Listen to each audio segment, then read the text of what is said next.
ಆಮೇಲೆ ಸರ್ ಇನ್ನೊಂದು ಮುಖ್ಯವಾಗಿ ಸರ್ ಸುಮ್ಮನೆ ಹೇಳದೆ ಕೇಳದೆ ಭೂಮಿ ಸರ್ವೆ ಮಾಡಕತ್ತಾರ ಸರ್ ನಮ್ಮಲ್ಲಿ ಬಂದು. ಅದು ಏನು ಟೈಪ್ ನಡೆದಲ್ಲ ಆ ಟೈಪ್ ಇಲ್ಲಿ ಕೂಡ ಸರ್ವೆ ಸುಮ್ಮನೆ ಬಂದ್ ಮಾಡ್ತಾರೆ ಸರ್. ಕಂಪನಿಗಳು ಗೊತ್ತಿಲ್ಲ ರೀ ಮಾಹಿತಿ ಹೇಳದೆ ಈ ತರ ಇಲ್ಲಿ ಬಡವರು ಅದರ ಹೆಂಗಾದ್ರು ಕೊಟ್ಟು ಹೋಗ್ತಾರೆ ಅಂತಕ್ಕಂಥ ವಿಚಾರ ಯಾರು ಗೊತ್ತ ಸರ್ಕಾರ ಅಕ್ವಿಸಿಷನ್ ಮಾಡಿದರೆ ಇನ್ನೂ ಏನು ಮಾಡಿಲ್ಲ, ಯಾವ ಫ್ಯಾಕ್ಟ್ರಿ ತಗೊಂಡ್ಬಂದಿಲ್ಲ, ಏನು ಇಲ್ಲ ಸರ್. ಸುಮ್ಮನೆ ಬಂದು ಸರ್ವೆ ಮಾಡಕತ್ತಾರೆ. ಇಲ್ಲಿ ಏನಾಯ್ತಣ್ಣ ಒಟ್ಟು ನೀರಾವರಿ ಇದ್ದಿತ್ತಲ್ಲ, ಇಲ್ಲಿ ಭಾಗದ ಎಲ್ಲಾ ರೈತರು ಹೋರಾಟ ಕಟ್ಟಿಂಗ್ ಸರ್ವೆ ಮಾಡಿಲ್ಲ ಇನ್ನೂ. ಸಚಿವರಿಲ್ಲ, ಲೋಕಲ್ ಶಾಸಕರಿಲ್ಲ, ಯಾರು ಇಲ್ಲ ಸರ್. ಇಲ್ಲಿ ಸುಮ್ಮನೆ ಓಟ್ ಕೇಳಕ್ ಅಷ್ಟ ಮಾತ್ರ ಬರೋದಿಲ್ಲ. ಲೋಕಲ್ ಶಾಸಕರು ಅದಾರ ಕರೀರಿ, ಒಂದ್ ದಿವಸ ಬಂದಿಲ್ಲ.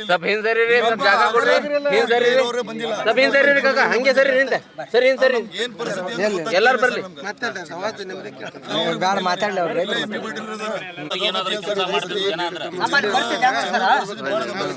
ಆಮೇಲೆ ಪರಿಸ್ಥಿತಿ ಹೆಂಗದ್ರಿ, ನಾನು ಮಾರಾಟ ನಾವು ಕಬ್ಬು ಕಡಿಲಾರ್ದೆ ಟೋಟಲ್ ಹೈರಾಣದ್ರ ಭಾಳ.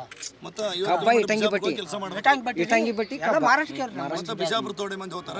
ಬಿಜಾಪುರ ಸುಮ್ಮನೆ ಅಟ್ಬಿಟ್ಟು ಕೂಲಿಕಾರ ಮಂದಿ ಏನದ್ರಿ, ಎಲ್ಲರೂ ಕೂಲಿಕಾರ ಮಂದಿ ಮಾರಾಟಕ್ಕೆ ಹೋದ್ರೆ ಹೈರಾಣ.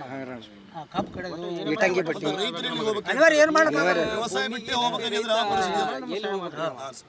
ಈ ವರ್ಷ ಬರಗಾಲ ಪೀಡಿತ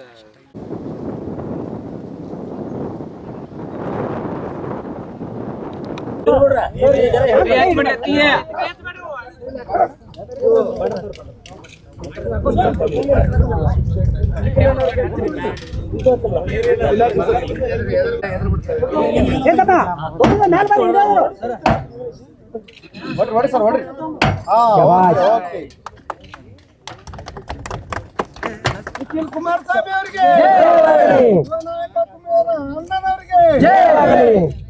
ಜೆಡಿಎಸ್ ಪಕ್ಷಕ್ಕೆ,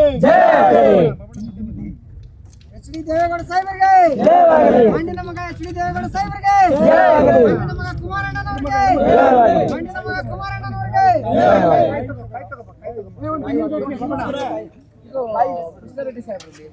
ಲೋಕಲ್ ಶಾಸಕರಿದ್ರು ಕೂಡ ಬರದೆ ಇಲ್ಲಿ ನಮ್ಮ ಪರಿಸ್ಥಿತಿಯಲ್ಲಿ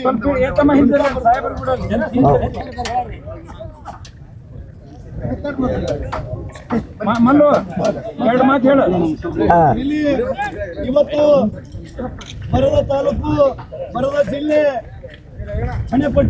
ಕಟ್ಟತಕ್ಕಂಥ ನಮ್ಮ ಬಿಜಾಪುರ ಜಿಲ್ಲೆಗೆ ಇಲ್ಲೇ ಉಸ್ತುವಾರಿ ಸಚಿವರು ನಮ್ಮ ಜಿಲ್ಲೆಯವರಿದ್ರು.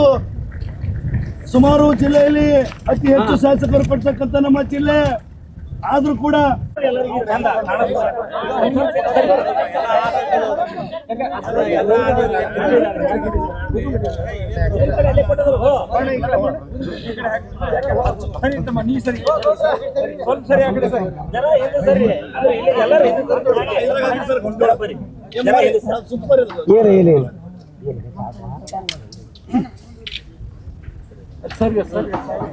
ಕಲ್ಲಿದ್ರೆ ಕೈ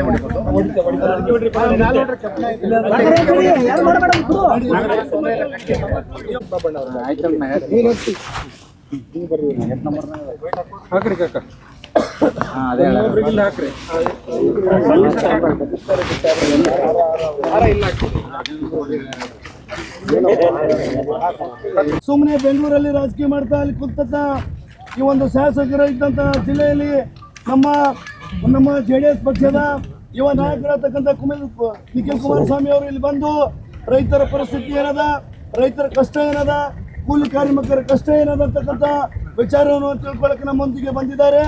ಅದಕ್ಕೆ ನಾವು ಯಾವತ್ತೂ ನಿಮ್ಮ ಜೊತೆ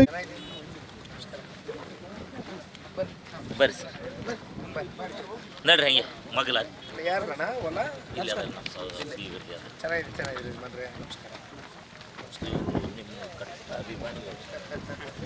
ಭಾಳ ಅಂದ್ರೇನ್ರಿ 100%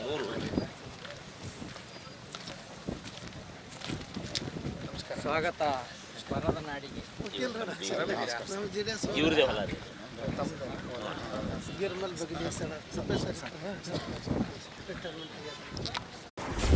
ಕರ್ನಾಟಕ ನ್ಯೂಸ್ ಡಿಜಿಟಲ್ ಚಾನಲ್ ಅನ್ನು ಈಗಲೇ ಸಬ್ಸ್ಕ್ರೈಬ್ ಮಾಡಿ. ಧನ್ಯವಾದಗಳು.